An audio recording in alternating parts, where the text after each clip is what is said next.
José, el hijo fructífero, figura plena de Cristo glorificado.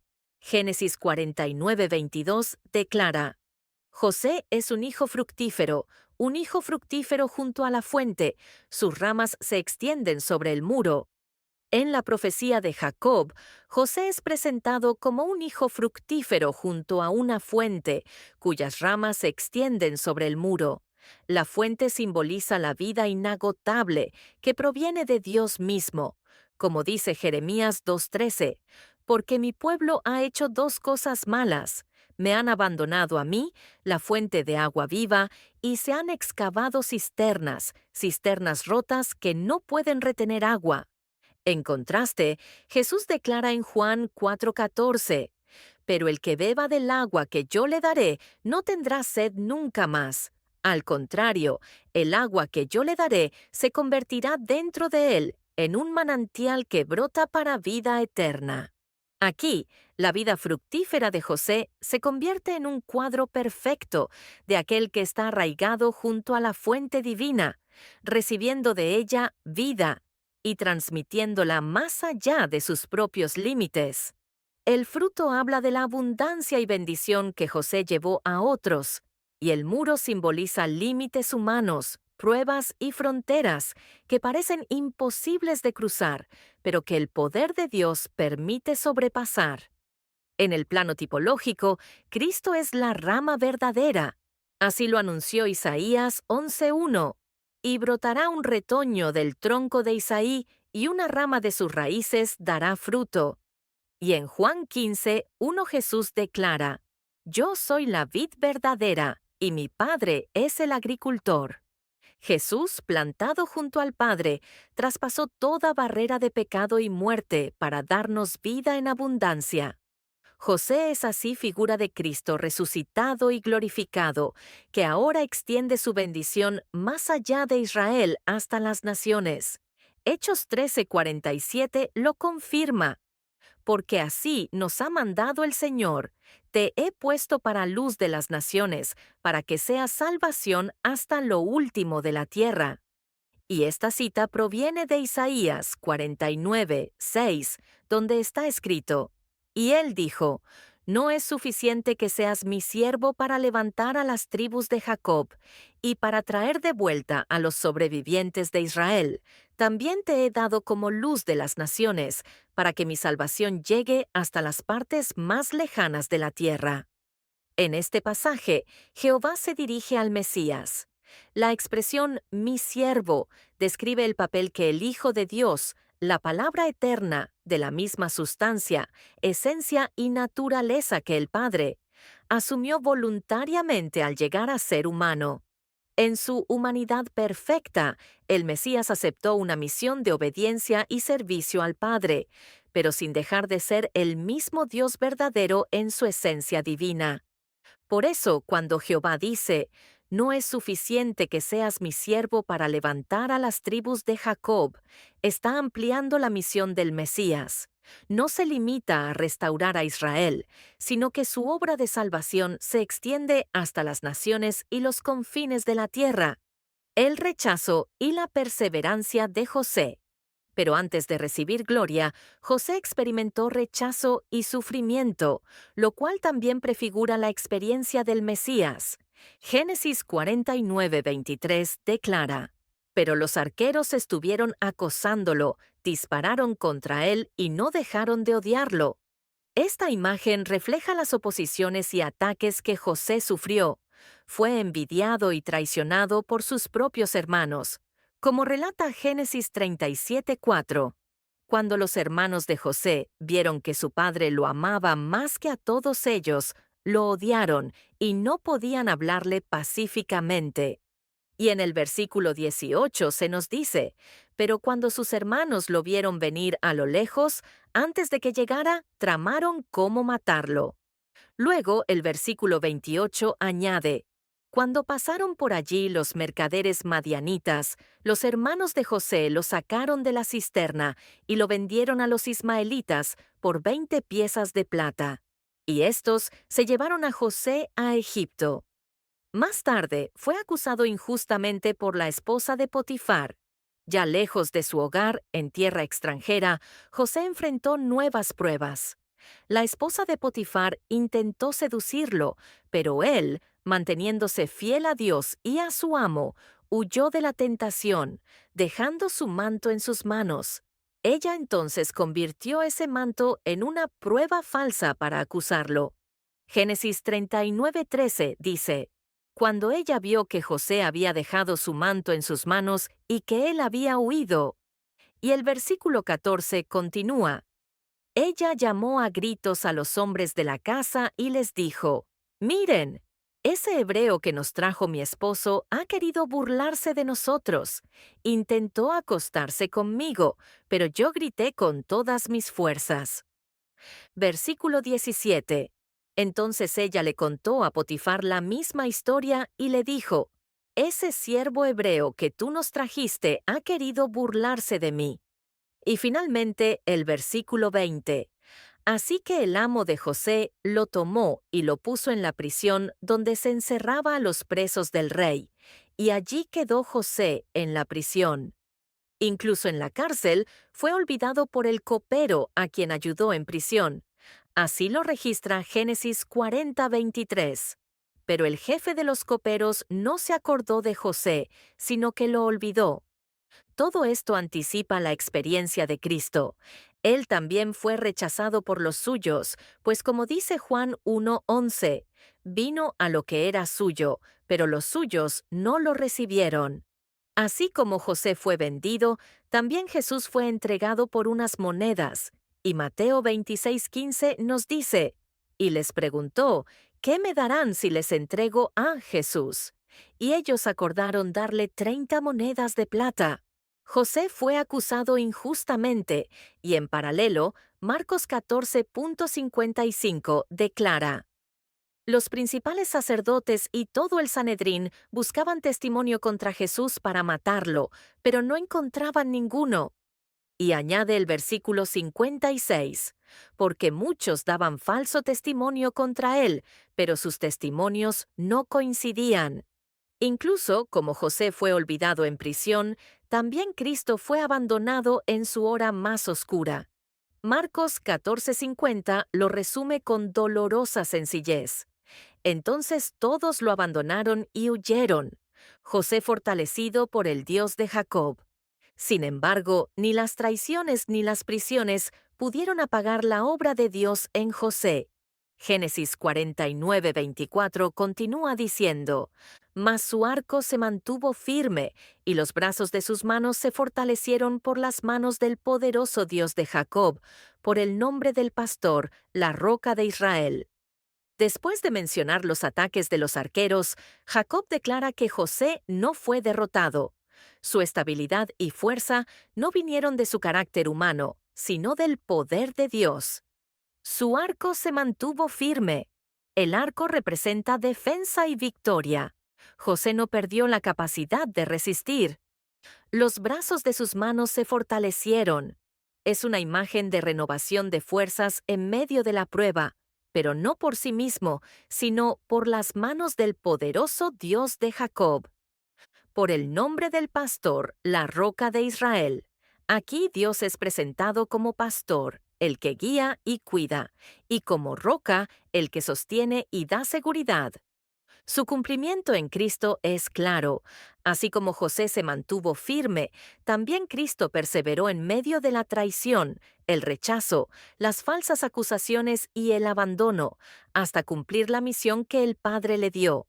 Jesús mismo oró en Juan 17:4: Yo te he glorificado en la tierra, he completado la obra que me diste para hacer. La fuerza y la obediencia perfecta de Jesús provinieron de su comunión constante con el Padre. Aplicación para el creyente. Y lo mismo ocurre con nosotros hoy. Nosotros también enfrentamos pruebas, críticas y ataques. Pero esas flechas no nos destruyen si nuestra fuerza viene de las manos del poderoso Dios de Jacob y no de nosotros mismos. Por eso el apóstol Pablo exhorta en Efesios 6:10: Por último, fortalézcanse en el Señor y en el poder de su fuerza. Este Señor es Jesucristo, el buen pastor que sostiene a su iglesia. Como él mismo dijo en Juan 10:11, Yo soy el buen pastor da su vida por las ovejas, y asegura nuestra salvación eterna en Juan 10:28, Yo les doy vida eterna, y jamás serán destruidas, y nadie las arrebatará de mi mano. Y en Juan 10:29 añade, Mi Padre que me las ha dado es mayor que todos, y nadie las puede arrebatar de la mano del Padre. En otras palabras, las manos del Hijo y del Padre son igualmente poderosas, garantizando nuestra protección eterna, la plenitud de la bendición. Pero la historia de José no solo nos habla de resistencia, sino también de abundancia. Por eso Jacob declara en Génesis 49:25, Por el Dios de tu Padre que te ayudará, por el Dios Todopoderoso que te bendecirá con bendiciones de los cielos arriba, con bendiciones del abismo que está abajo, con bendiciones de los pechos y del vientre. Toda ayuda y bendición provienen del Dios Todopoderoso, revelado en plenitud en Jesucristo. El apóstol Pablo lo confirma en Colosenses 1:15. Él es la imagen del Dios invisible, el primogénito de toda la creación. La imagen del Dios invisible, la palabra eterna, al hacerse hombre, hizo visible al Dios que nadie ha visto jamás. Primogénito. No significa primer creado, sino el de mayor rango, el más importante. Al nacer como hombre fue llamado Hijo de Dios, mostrando que en su humanidad es la perfecta revelación del Padre. Primogénito de toda la creación significa que, al hacerse parte de la creación en su nacimiento humano, ocupa el lugar supremo sobre todo lo creado, porque antes de encarnarse, Él mismo es el Creador. En Él fueron creadas todas las cosas. Colosenses 1:16. En resumen, en su humanidad, primogénito como Hijo visible, en su divinidad, supremo y creador eterno. Bendiciones sobre la cabeza de José. Jacob entonces eleva aún más la bendición de José. Génesis 49:26 dice, Las bendiciones de tu padre han superado a las bendiciones de mis progenitores, hasta lo más deseable de las montañas eternas. Serán sobre la cabeza de José y sobre la coronilla del apartado de entre sus hermanos. Con esto, eleva la bendición de José por encima de Abraham e Isaac, mostrando que su herencia alcanza lo eterno. Tu padre, Jacob, quien transmite la bendición. Mis progenitores, Isaac y Abraham, patriarcas de la promesa. Montañas eternas, bendiciones supremas, firmes y duraderas. Sobre la cabeza de José, honra y autoridad, el apartado de entre sus hermanos, su separación por traición, pero también su exaltación para salvarlos, la exaltación a la diestra. Y estas bendiciones culminaron en su exaltación en Egipto. Génesis 41:40 dice, Tú estarás al mando de mi casa, y todo mi pueblo obedecerá lo que digas. Solamente en el trono seré yo mayor que tú. El versículo 41 añade, Además, el faraón le dijo a José, Mira, te pongo a cargo de toda la tierra de Egipto. El versículo 42 continúa, Luego el faraón se quitó el anillo de sellar de su mano y lo puso en la mano de José. Lo vistió con ropas de lino fino y le colgó un collar de oro en el cuello. El versículo 43 relata, También hizo que se subiera en el segundo carro de honor del faraón y delante de él iban gritando, Abrek. Así fue como el faraón lo puso a cargo de toda la tierra de Egipto. Y el versículo 44 concluye, El faraón también le dijo a José, Yo soy el faraón, pero nadie podrá hacer nada en toda la tierra de Egipto sin tu autorización. Así, la exaltación de José prefigura a Cristo. Jesús mismo dijo en Mateo 28:18, Se me ha dado toda la autoridad en el cielo y en la tierra. Y Pablo explica en Filipenses 2:8, Es más, cuando vino como hombre, se humilló y se hizo obediente hasta la muerte, Así es, una muerte vergonzosa en la cruz. Filipenses 2:9 añade, por esta razón, Dios lo exaltó hasta lo más alto y bondadosamente le dio el nombre que está por encima de todo otro nombre. Y concluye en Filipenses 2:10, para que en el nombre de Jesús toda rodilla se doble, de los que están en el cielo, en la tierra y debajo de la tierra. Pero la exaltación de José no fue un fin en sí mismo, sino que tenía un propósito mayor: convertirse en el proveedor de pan en tiempos de hambre. José, el pan de vida para las naciones.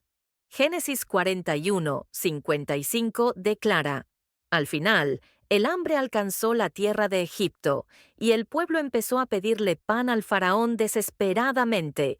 Así que el faraón les dijo a los egipcios, vayan a donde está José y hagan todo lo que él les diga. El versículo 56 continúa, y seguía habiendo hambre en toda la superficie de la tierra. Entonces José empezó a abrir todos los graneros que tenían y a venderles grano a los egipcios, porque el hambre se había apoderado de la tierra de Egipto. Y el versículo 57 añade, y gente de toda la tierra llegaba a Egipto para comprarle grano a José, porque el hambre se había apoderado de toda la tierra. Así como las multitudes acudían a José para recibir pan y no morir de hambre, hoy todas las naciones deben acudir a Cristo para tener vida eterna. Jesús mismo lo declaró en Juan 6:35. Yo soy el pan de vida. El que viene a mí nunca tendrá hambre, y el que cree en mí nunca tendrá sed. José era solo una sombra, un anticipo. Cristo es la realidad. Él abre los graneros de la gracia de Dios y ofrece gratuitamente el pan del cielo a todo aquel que cree en Él. Egipto se convierte en un centro de provisión, así como la Iglesia, unida a Cristo, es el lugar donde el mundo puede encontrar alimento espiritual, la reconciliación y el perdón. Y todo esto culmina en una de las escenas más conmovedoras de la historia de José: su reconciliación con sus hermanos. Génesis 45:5 dice, pero ahora no sufran por haberme vendido, ni se lo echen en cara unos a otros, porque Dios me ha enviado aquí antes que a ustedes para salvar vidas. Con estas palabras, José no solo revela su identidad, sino que también revela el corazón de Dios. Sus hermanos lo habían vendido por envidia, pero él ve más allá del mal que le hicieron. Reconoce que detrás de esa traición estaba la mano soberana de Dios, obrando un plan mayor: preservar vida en medio de la hambruna. En lugar de resentimiento, José ofrece consuelo. En lugar de acusación, ofrece perdón. José aquí es una clara figura de Cristo. Él también fue entregado por sus propios hermanos, rechazado y vendido por unas monedas. Sin embargo, Jesús pudo decir desde la cruz, Padre, perdónalos, porque no saben lo que hacen. Lo que parecía derrota se convirtió en salvación. Así como José fue enviado antes que sus hermanos para preservar vida en Egipto, Cristo fue enviado por el Padre para darnos vida eterna. Aplicación para la Iglesia. El mensaje de José se hace actual para nosotros. Como José, hemos sido llamados a dar fruto en medio de la adversidad. Como José, debemos perseverar bajo la flecha del rechazo, confiando en el poderoso Dios de Jacob. Como José, debemos entender que nuestra exaltación y victoria vienen después de la prueba. Y como José, somos canales del pan de vida para un mundo hambriento. Hoy, Cristo, el verdadero José, está glorificado a la diestra del Padre. Él abre los graneros de gracia para todo el que viene con hambre espiritual. La pregunta es, ¿vendrás a Él? ¿Dejarás que su fruto llegue a tu vida y a través de ti a otros? Como dice el Salmo 105, 19-21, refiriéndose a José, hasta que se cumplió su palabra, el rey lo puso por señor de su casa y gobernador de todos sus bienes. Ese Rey hoy es Cristo, y Él te llama a vivir fructíferamente en su reino. Si este mensaje te bendijo, te invito a suscribirte al canal, dejar tu comentario y tu like, y compartirlo para que más personas conozcan a Cristo, el verdadero Hijo fructífero que da vida en abundancia. Nos vemos en el próximo video, si Dios lo permite.